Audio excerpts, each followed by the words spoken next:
Operoma. Salve.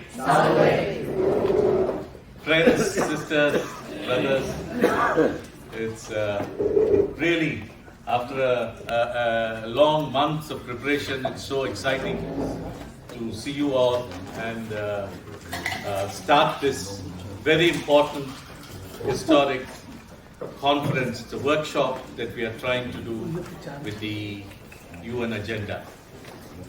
So thank you very much for taking the time. I know many of you had several issues with baggage, with cancelled flights, and after getting here with the lag, time lag, jet lag, and some noises. So thank you for putting up all this and trying to still be on time. I know many of you have traveled thousands of miles and kilometers to be here.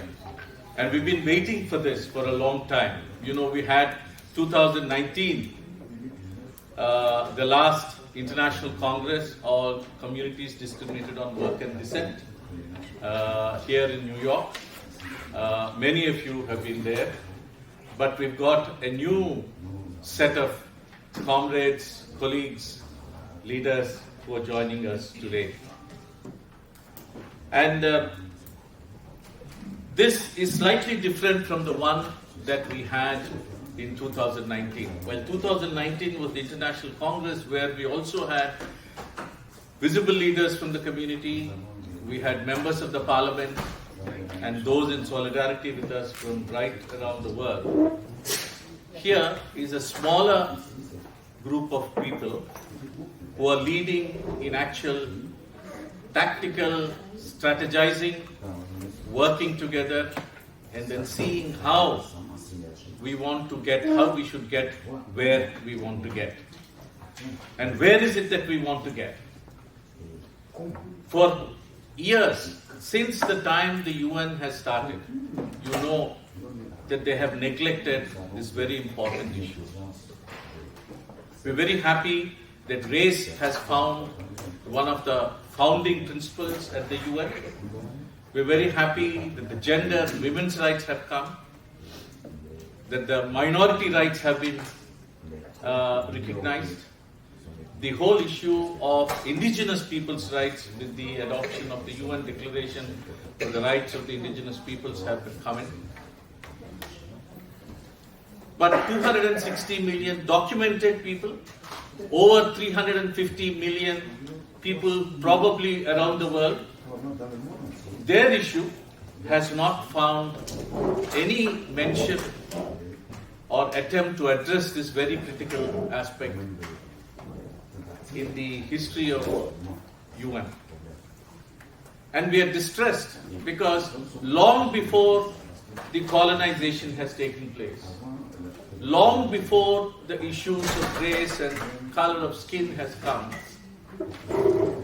the issue of internal colonization, the issue of slavery, the issue of caste ostracization, caste exclusion, the issue of intergenerational discrimination, systemic exclusion. This has not found a place in the UN. And this is distressing because while the other forms of discrimination are much, much more visible and therefore were being addressed, this, especially at the UN, because the member states are now full members in the UN, there is a resistance to take this issue up within the annals of the United Nations. And this is a problem because we all have democracies. It's not as though this is a military rule or this is a authoritarian decision. Of course it is an authoritarian decision regimes in one way. But in a democracy where one person, one vote counts, and we all supposed to have the power to be citizens, we don't have equal citizenship in our countries. And each country wants to put under the mat this particular issue. So, many of us have engaged with the UN in different forms. Dalits have engaged with the UN. Roma have engaged very much, mostly within the European system, but also they have taken the issue to the UN. I think the Quilombola community may have also taken this issue to the UN. We have individually taken these issues to the UN. And when Dalits take this issue up at the UN, they say, this is an India issue, this is a Nepal issue, this is a Bangladesh issue. This is regional. This is not the place UN. But no, since the last 6 years, we are telling them, this is not an individual country issue. This is an issue of a community, of a people who have been intergenerationally discriminated. We may not have the same roots, but we have the same forms of discrimination, same form of human rights violations that are affecting us all around wherever we are. And so, we have come here expressing solidarity within ourselves first. I think this is very important for me, to link with my sisters in Brazil with the Quilombola communities, with the brothers and sisters in Africa who have faced similar forms of discrimination. In India, many of us are shocked when I tell them there is also form of purity pollution in Africa. There is segregation within the African people who have been enslaved. There are human rights violations. There's a backlash violation, backlash violence. The same kind of lynching that has taken place against some of the people in Nepal is also happening in Mauritania and Mali. And the same exclusion from land and resources is taking place in Brazil with the Quilombola communities. For some reason, because we have been continuously faced with violence, pushed into poverty and exclusion, we have been kept at the level of almost subsistence living and trying to defend our rights in our own villages and in our own towns where we live. We didn't have the luxury to have people who are advocating for us at the UN. Only till recently, only maybe about 20 years ago, just prior to the World Conference Against Racism, did we, as Quilombolas, I met first Giovanni, a colleague of Versalini in Brazil, in Durban in 2001. We met some of the colleagues, Aliontin, a colleague of Ibrahim Khan, in preparation in Geneva for the World Conference. But we did not have the resources to link with one another, to think about these things as communities, not just as one Dalit from India or one person from Nepal or one another community from Bangladesh. Only till recently did we have the energy and the resources to find each other, to link with each other, to have the resources and time to travel and meet with each other. And friends, this is the second time officially we are meeting. We are very fortunate to have met some of us in Africa, in Senegal, just 2 months ago in the Alternative Forum of the World Water Forum. And there also we decided we had two major preparatory meetings for this conference in May and just last month. And so we are here today once again to express our solidarity of togetherness as a community. We need to strengthen our bond. I think this is one of the key things that we'll have to do. And our lesson is taken from the indigenous communities. They are so different.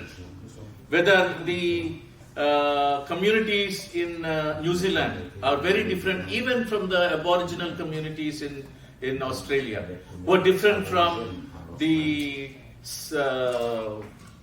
Sami people in Scandinavia, who are again different from the people of First Nations in Canada, and I think it is the Indian American Indians here in the US, but they have all bonded together as today indigenous community, wherever they are able to say we are one. Friends, one of the first objectives for us is not to again meet with our own groups here, but to build our solidarity and bondedness together. And secondly, we recall all the concerns that we brought together in the last 15 to 20 years, right from World Conference, and say what are the concerns that brought to us together as one community. Communities discriminated on work and dissent. We will soon have a competition how to rename ourselves politically in not so technical terms, but I'm sure we will get there, because this community is discriminated on work and dissent. By the time you finish that word, then people will start forgetting where we were. But I hope something like one phrase like indigenous peoples, I think that will be fantastic. But today we need to recall the times in history where we would have properly linked together. We are here to tell the UN and the whole world that we want to shake off the burden of slavery that has been imposed on us historically, and to claim our rights and entitlements. We are here also to demand from the UN a declaration on the rights of communities discriminated on work and dissent. This is very, very important. I mean, one of the strategies that we will be looking at is what is the best way for us to get something like a charter. But even before charter, probably we may have to have a shorter objective, even though a declaration is quite a long term. Probably, maybe towards the end of this workshop, we may come to that conclusion. But in order to, it's not enough that we have a goal there, but to get to that goal, what steps do we need to take today? What steps that we need to take tomorrow? What interventions we have to take? What commitments we need to take? What pledges we need to make? I think that is the core. And that is why, if you see around the table, we all have working tables. We have many leaders whom we left behind in the countries. We did not invite them because we are the ones who have to do the real hard work. So we are here as not only as leaders but activists in this, to see what strategies we need to take for achieving the objective of ensuring that we finally will have a declaration. So a little about the workshop that we have ahead. I apologize for making you work on a weekend, Friday, Saturday, Sunday. And for those in America, it's a very important long weekend. So please don't curse us, because you have on July 4th, which is your Independence Day. Or is it the day of appropriation? I don't know. But the 4th was a holiday. So the agenda that we have, we meet every day at 8:45. Please excuse us because we have to make them most of this. So please, if you're here in the hall by 2:30, that would be good. But I leave that to our colleagues who will be making these announcements. But we're here till the full 3 days. The last day, after lunch, we may have some time for us to make lobby with each other, connect, exchange cards, and then demand from each other certain joint action. So feel free to use the afternoon of 3rd. But till the afternoon of 3rd, we actually commit to work collectively together. We have this agenda. I think all of you have seen. We have 9 major sessions that we have, and we have a real list of eminent resource persons. I'm really thankful to them that they have come at this time, and a lot of preparation has gone for some of them. So we have Rita Isaac. Sorry to say that she has been unwell, and therefore she had to cancel her last minute, but she's communicating to us from Senegal through Zoom. So we will be meeting her. We're very happy to have Professor Corinne Lennox. She will introduce herself, but she's from London and has been a friend of the Dalit rights movement for a while. She's also the chair of Dalit Solidarity Network in UK, and more importantly, she has journeyed with the communities like indigenous, Afro-descendants and Dalits in their way to achieving in setting standards at the UN. So please welcome her, and thank you very much. We will have a quick introduction to her book, which is very, very important for us to read. She has recently, I think about 8 months ago, has published that book, or 1 year ago? About a year. 1 year ago.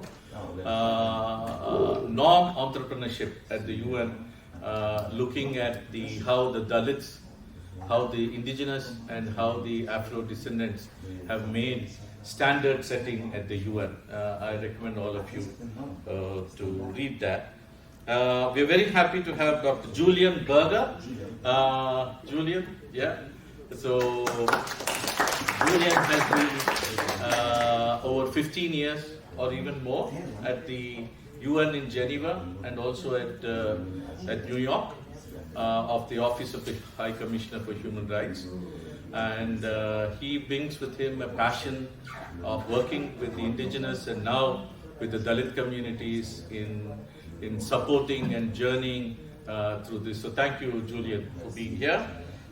We have Kenneth Deere, who will be talking to us. He's the leader of the indigenous communities and has had been a front leader in bringing this whole thing.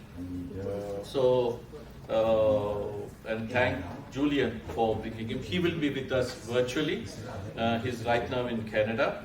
We're very happy to have Meena Verma, who is the Executive Director of the International Dalit Solidarity Network. And in one sense, IDSN is the mother at the international level of all the mother or father of all the Dalit rights work that has taken place. Tremendous work has been achieved, and many of us have also been members here. So thank you, Meena, for taking the time to come. I know you had to cancel your vacation to be here, but really, thank you. We're very happy to have Ibrahima Khan from Senegal. He's an expert on Africa Commission, Africa Human and People's Rights Commission, Banjul, but also ECOWAS and several other instruments, both at the international UN level as well as the regional level. And we're very happy because he also speaks French. He's from Senegal, and currently he's the program director at the OSF Africa. And we're very happy that OSF is joining these efforts in trying to support this. So thank you very much, Ibrahim. You don't have to announce how much money you're giving, but that's okay.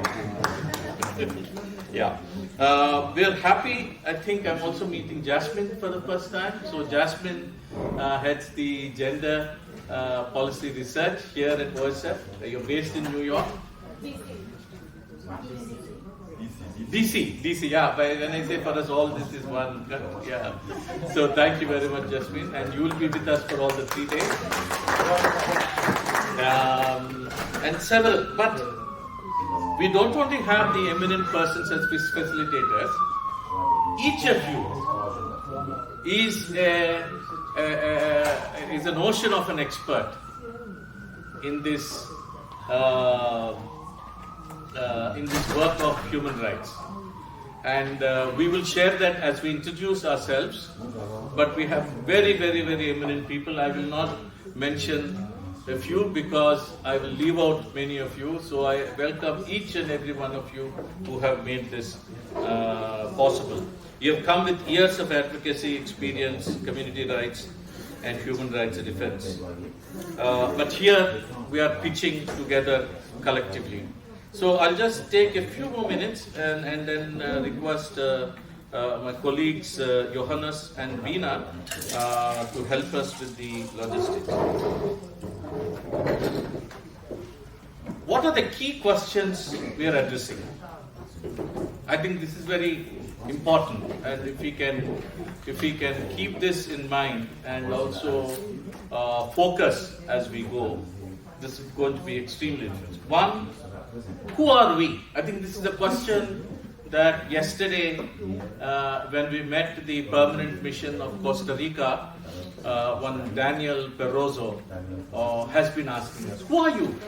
I've heard of so many human rights issues, but I've never come across this community is discriminated on work and designs.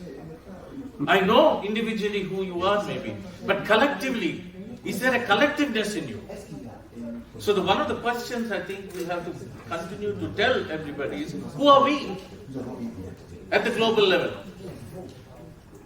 I think this is and why are we here? I think this is something that we will have to bring every time. How will we work together?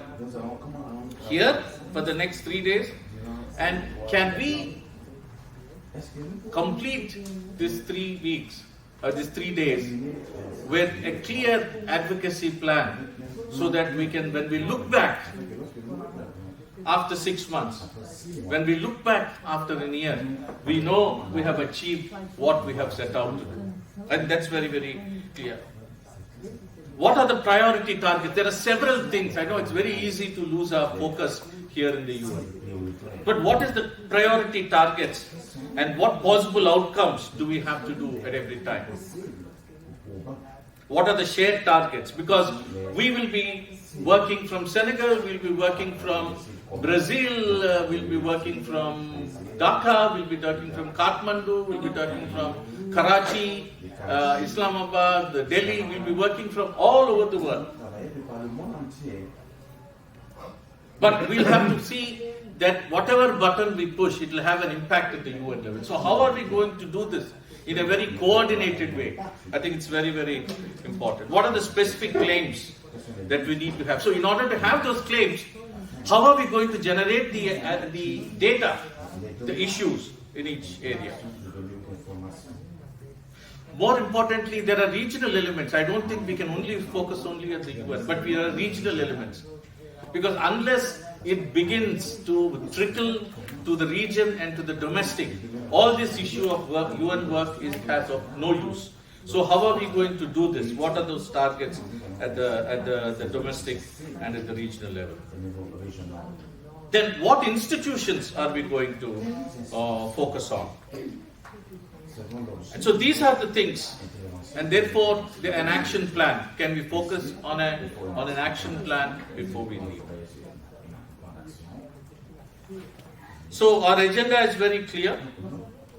One, how do we get UN declaration? I think that's one goal. We have to have eye on the prize, which is that when are we going to get our declaration? But it's not only enough with the declaration. Do we have an institutional space that we can claim as our own at the UN? Indigenous people have indigenous forum at the UN where they meet, where UN listens, where the experts come. And there is a lot of assistance for that. We need to have one space, not just because if we have any declaration and don't have an institutional space for us to intervene, we are not going to be able to make it. So what is this institutional space? Then to strategize our concrete and specific actions towards these two goals. But this is not as though we will concretize all this and tell, oh, you, Thomas, you do it together, or you, Ibrahima, you do it. No, there is an individual responsibility that we'll have to take. I think if we don't take that individual responsibility, it will be extremely difficult for us to take this forward. And therefore, continuously build our bond. Yesterday I was telling that historically, this community has been dismembered. Sorry for using these violent words. We've been dismembered, put into pieces, small pieces here and there. In each, not only globally, but in our country, we are not in one place. We are dismembered. In India, 600,000 villages, small portion of Dalits are placed in each so that we can be enslaved by the rest of the community. Now, we need to spatially remember ourselves. If we don't reconnect ourselves, if we don't build our solidarity, we are going to be continued to be made marginal, to be invisibilized, and to see that we are continued to be enslaved. So that is something that we have to challenge.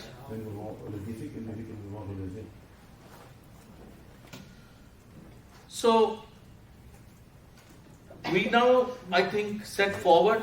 We have a beautiful place. I really thank. I don't think the director is here at the moment. I've invited the director to come and say a few words of welcome. This place is Thomas Berry Place. They've really, of course, some of you found it difficult to find this place, but they have extended all cooperation.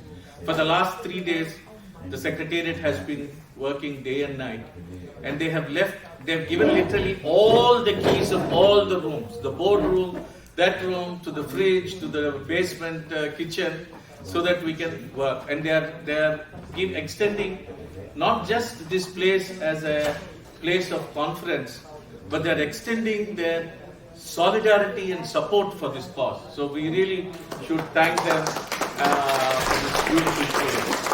Of course, it's not as good as a hotel, but in New York, if you have to pay for the same place, you have to probably pay 4 times the price that we are paying, because it's such spacious and you will enjoy the food. Of course, doesn't have that much of curry, but if you inform the chef, he's going to make you a curry also. So please, let's treat this place with respect, and maybe they too can join us in our struggle at the UN by extending this. So I thank Father Thomas, who has connected us with this place. He said, when I asked him for support, he said, I may not be able to support you with finances, but I can support you with reducing the finances. And he has managed to do that. I think we got this place at half the price that we otherwise would have got. So thank you very much. So friends, I'll stop talking because there is sometimes no end to my blabbering, but I feel so excited and strengthened by each of you, and I'm sure each of you are also strengthened by all of us here. So I request Bina and Johannes to come and make some housekeeping arrangements, and after that we have to quickly introduce ourselves before we move to the next session. Over to you both. Thank you, Paul, and good morning, everyone. It's really an honor for me to join you today and to be invited to help facilitate this very important discussion. As Paul says, I have been journeying with these movements for a long time, at least since the World Conference against hold the microphone. Is that okay?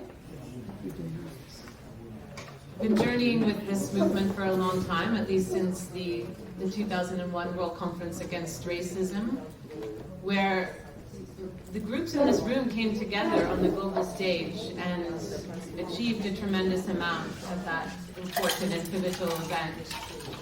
And this meeting this weekend has remembrance of that time for me, of remembering how in coming together, groups can achieve much more than what you have already achieved individually. And we hope that that will be the outcome of our discussions today and over the next couple of days.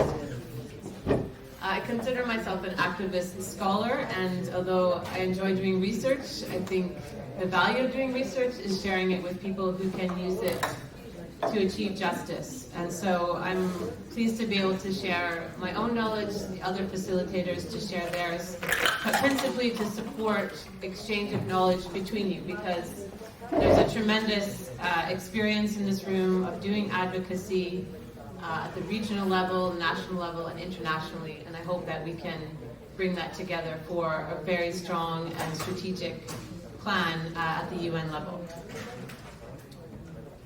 So although we have met each other in different capacities over the last day or two, and over the last decades or two, we also have some new faces in the room today, and I think given the importance of us meeting and exchanging and building a network, I think it would be useful to have another round of introductions.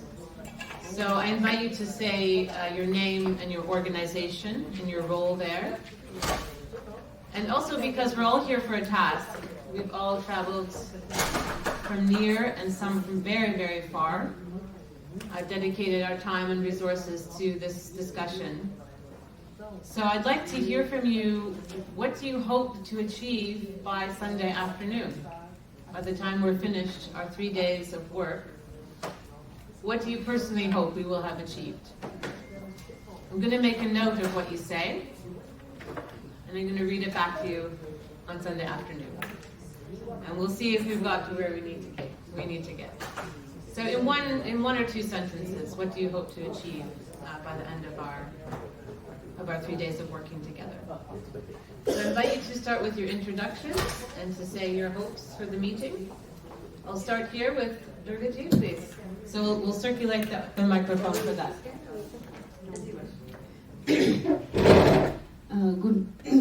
Good morning, everybody. I'm Durga Sop. I'm from Nepal.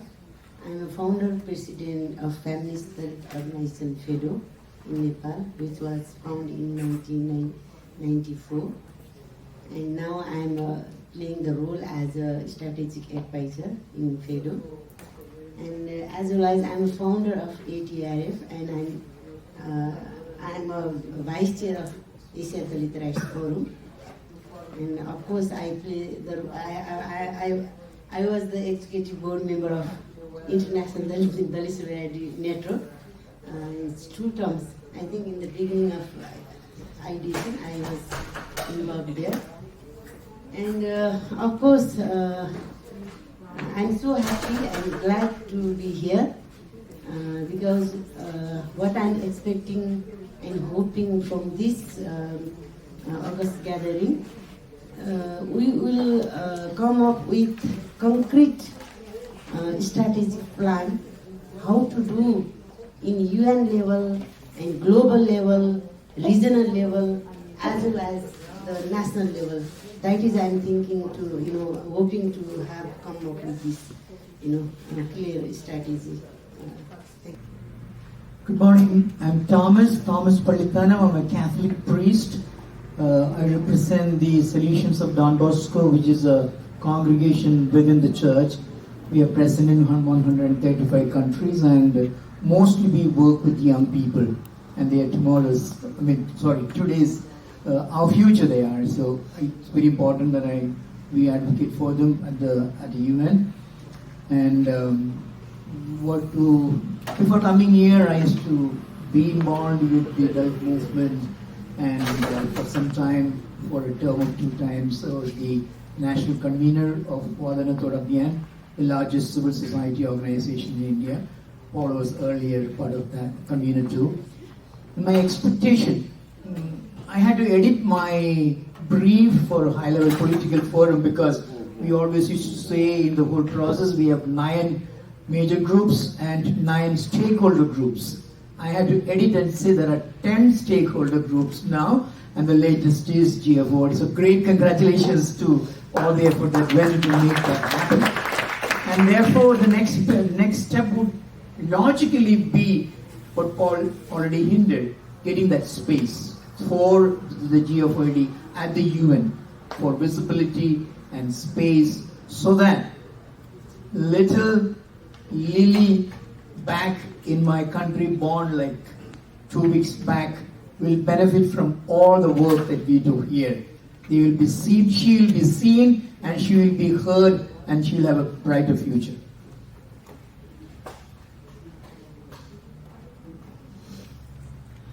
Jai Bhim. This is Abhirami from All India Dalit Women's Rights Forum from India. It's a wing of NCDHR which looks after Dalit women issues across 7 countries in India. So as a Dalit women representative from the community, I would like to see how this UN declaration that we are going to work forward, what are the concerns of Dalit women and how it has been addressed in this UN declaration. That is one of the expectations that I see. So how can I contribute in that in addressing the issues of the reality? And second is to explore the possibility of doing advocacy and lobby mainly at the international level as well as the regional. So these are my 2 expectations. Thank you. Good morning. My name is Zakir Hussain. I am from Bangladesh, and in Bangladesh there the 6.5 million Dalits lives, but it is more than that. It should be 10 million. There is no segregated data. But when I met Paul and Durga and others in India, Social Forum, and subsequently we thought that as a human rights activist, we thought that we need to talk about the Dalit issues. So you can say that 2002 onward, I played a key role. I do not claim it, but practically I played a key role to create a movement in Bangladesh on Dalit rights issues. And as now you can say Bangladesh Dalit and Student Rights Movement is a national sort of campaign. Everyone recognized, and after series of advocacy, government recognized Dalits are there. And on 2012 we started talking about the one sort of protection law or something like that. So we proposed the Interdisciplinary Act, and fortunately in this year, 5th of April, this law placed in Parliament. Of course, it is not the expectation we wanted to see in the law. It is completely a shift, but we can claim that we did a lot issues in Bangladesh, and also the government is clearly allocated some budget in the national budget. So these are the works we did. My basic organization's name is Citizen Initiative, which is called Nagorik Udyog in Bangla. So Nagorik Udyog really tried to facilitate the Dalit rights movement in Bangladesh. And now, fortunately, that we did not have any single Dalit CSOs in Bangladesh before we started. But now we are currently working with 12 CSOs with a partnership. It's not a partnership with a knowledge sharing, it is a financial partnership. So Dalit CSOs are growing in Bangladesh. So we have listed out 20, and Nagorik Udyog helped them to register. Our organization always help them to register, to get the recognized. Only 3 million of indigenous people in Bangladesh, but they have 100 organizations. But Dalits, there's 10 million almost, they don't have any single organizations. Now there are Dalit women, Manjula and Durga knows that, or Monirani Das, Sonu, and the others are the young Dalit leaders are coming in. They're supposed to be here, unfortunately they did not get the visa appointment. They're waiting to get the visa into next real people that they can help us. That should be identified clearly in the paper. Thank you. Thank you very much. Good morning. I'm Pradeep Pariyar. Currently, I'm working as the executive chairperson of Samata Foundation based in Nepal. Mostly we do the research. We call ourselves think tank, but same time, simultaneously, we are doing advocacy work as well. So I involved, beside that, we started the movement, Dalit Lives Matter movement in Nepal. Beside that, I'm part of the World Economic Forum Young Global Leader. That's my identity for now. My expectation is whatever we discuss here in resolution or any ideas. So my main concern is how can we bring the young people voices in this conversation, and how can we transfer these whole ideas to younger generation. That's my main concern. And then I will raise some questions. Thank you.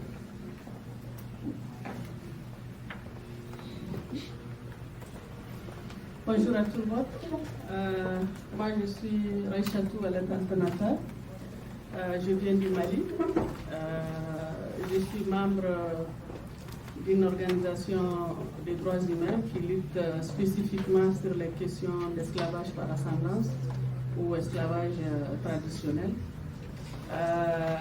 Notre organisation a été créée en 2006 et j'occupe aujourd'hui le poste de vice-présidente de l'organisation. Notre organisation est membre du réseau du G5 Sahel de lutte contre l'esclavage, une organisation qui regroupe les différentes organisations qui luttent contre l'esclavage dans les pays du Sahel, notamment au Niger, au Mali, à Mauritanie, au Burkina Faso et au Tchad. Nous sommes également, à ce titre, nous sommes également membres du réseau ouest-africain, réseau africain de lutte contre les discriminations basées sur le travail et l'esclavage par ascendance. Ce qui nous a amené également à être membre du Forum mondial de lutte contre les discriminations basées sur le travail et l'ascendance.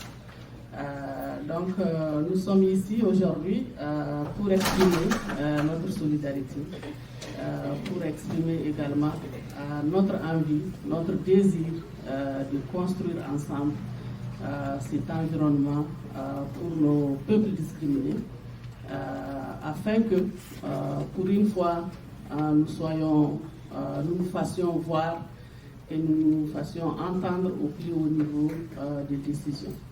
Donc c'est un réel plaisir pour nous d'être parmi tous ces beaux mondes. Nous avons entendu beaucoup de choses, nous avons découvert beaucoup de choses depuis 2019 que nous avons entamé ce travail. Et aujourd'hui, nos attentes, c'est vraiment d'avoir une stratégie, une déclaration très forte qui nous souhaitons vraiment nous permettre d'aller de l'avant dans le combat que nous sommes en train de mener contre les discriminations sous toutes les formes et de façon spécifique par rapport à la question de l'esclavage. Merci beaucoup.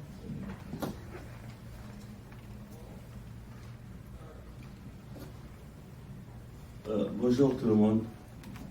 Donc c'est honorable Aboubacrine Hervé. Pourquoi moi je suis membre du comité des experts sur les droits et bien-être de l'enfant, qui est l'instance de l'Union africaine qui doit protéger et promouvoir le droit des enfants sur le continent.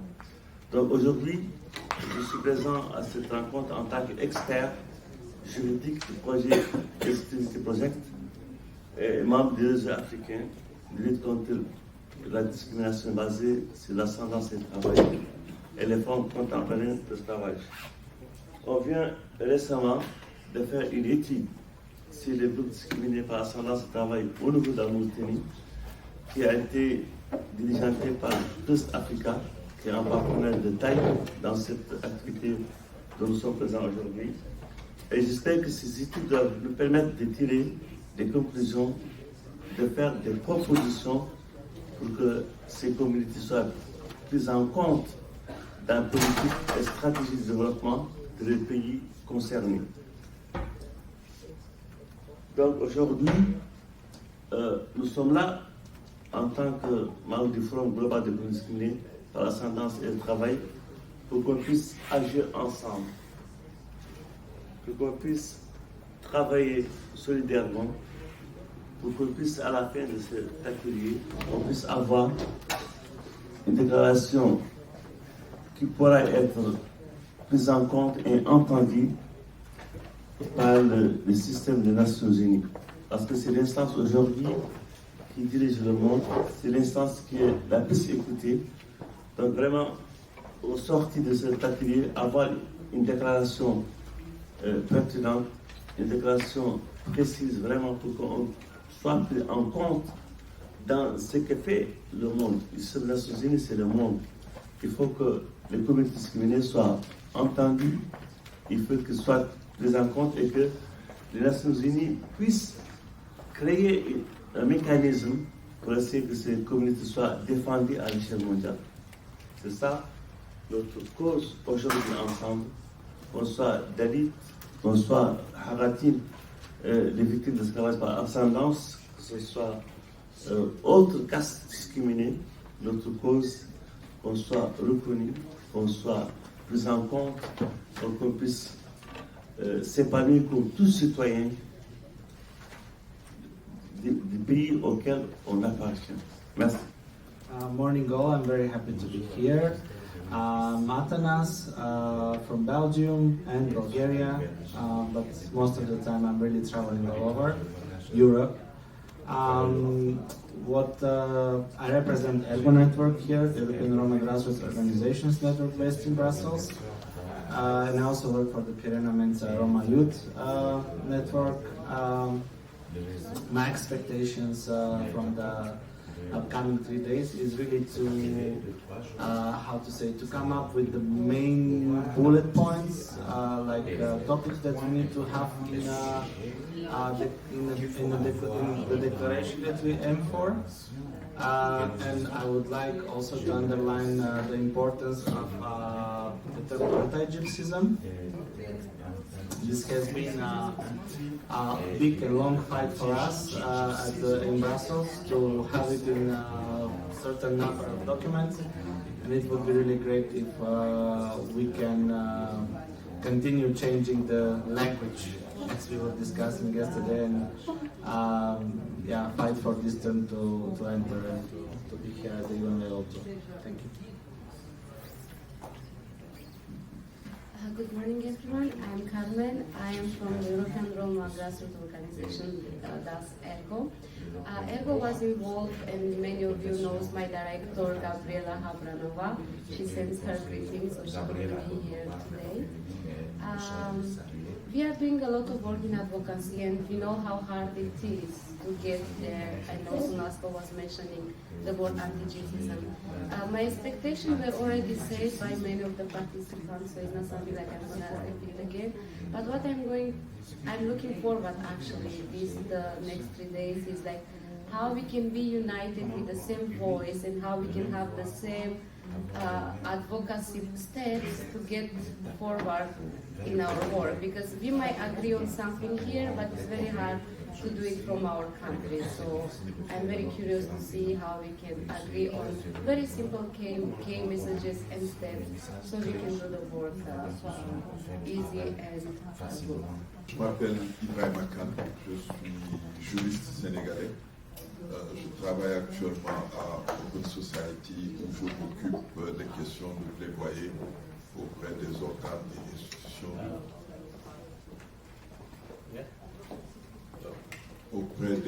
des organes et institutions de l'Union africaine. Comme je vous l'ai dit, je suis juriste militant des droits de l'homme. Pendant ces 20-30 dernières années, j'ai beaucoup participé au travail de promotion et de protection des droits de l'homme en Afrique. Mais plus particulièrement, tout à l'heure, le représentant du Niger a parlé de l'organisation Dimitria. J'ai introduit la première plainte devant la Cour de justice de la CDAO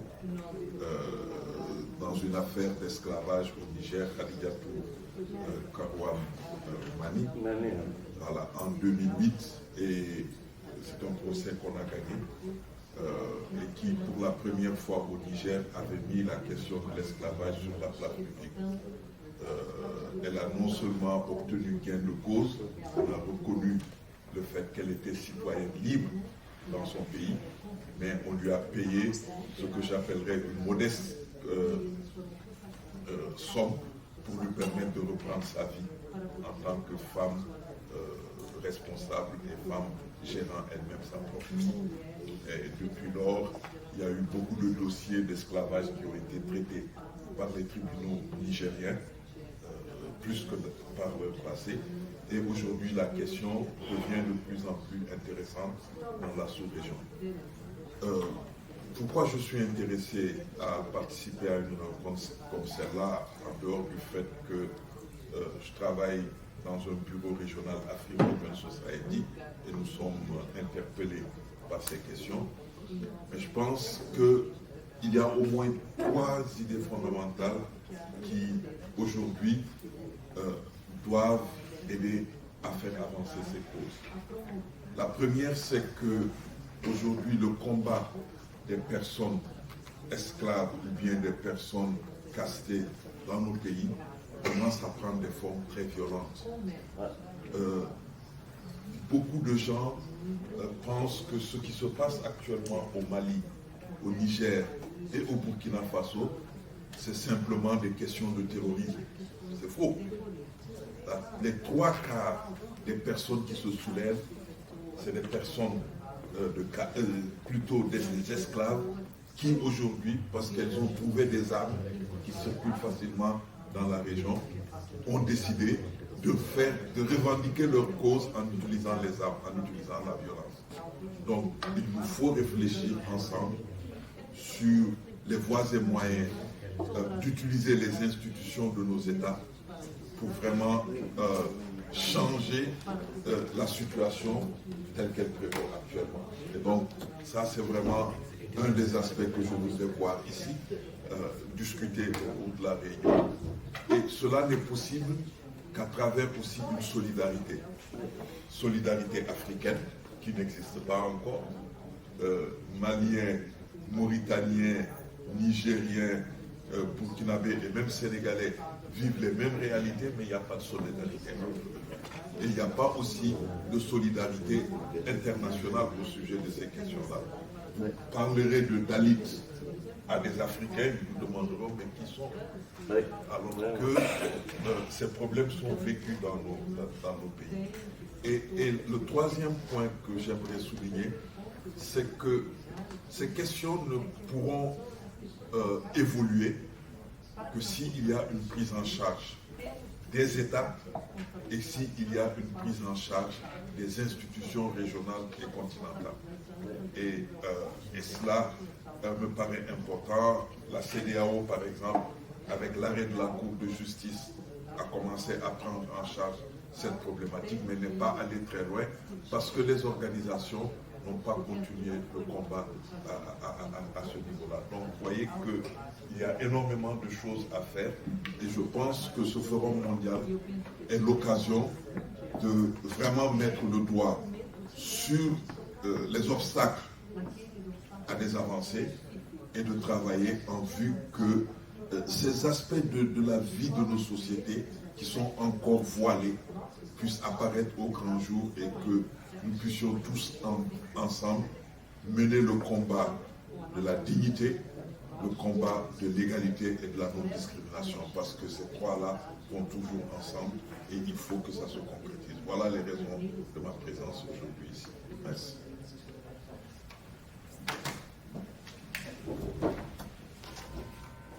Thank you very much, everyone. I know that it takes some time to do a roundtable of introductions like this. We have a late addition. Invite. To say introduction in your book. And thank you for the invitation. I am Sister Cynthia. I represent the Institute of the Blessed Virgin Mary Loreto at the UN. I am working as a representative at the UN since 2017. Before coming to the UN, I was working in Bihar among the Dalits, especially focusing on women and girls' rights. As a lawyer, I used to visit the prison and I found most of the people, especially women in the prison, were belonging to the Dalit community. So I used to take up the cases and fight for their rights. So I'm happy to be here. My hope is that that we collectively bring the voice of our people to the UN forums and to commissions. Thank you. I'll just keep your attention for 1 more minute. We have our agenda, which have been circulated to you. We have opportunities for speaking about various aspects of our planning. For each session, we have established some key questions that we want to help guide and focus the discussion. So I encourage you to look at those in preparation for each session. We will be having some plenary sessions where we can understand global aims, understand what's happening at different regions. But we also want you to work in regional groups to get down to detail about what your work plan will be. Broadly speaking, today is about establishing broad goals. What do we want to achieve at the UN in the next 1 to 5 years? What do we want to achieve regionally in the next 1 to 5 years? So at the end of the day, we want to define those common goals. Tomorrow, we're going to think about how do we get to those goals? What strategies will we use? What tools do we need? And what will be the timeline? What will that look like over the next 3 years, especially? To put some meat on the bone of how we get to our goals. And then on Sunday, we want to come together with the draft action plan that brings together the goals, establishes a clear strategy, and we'll agree a work plan. Who does what, when? Who will take responsibility for specific actions? So that's the broad strokes of what we're aiming to do for the next 3 days. For now, we're aiming to have a break, I think. Much needed. We're behind schedule because I'm a terrible chair and people, I don't like to cut things too short when we're having a good discussion. So shall we propose to reconvene at 11:15? 11:15, we'll start our session looking at UN goals. So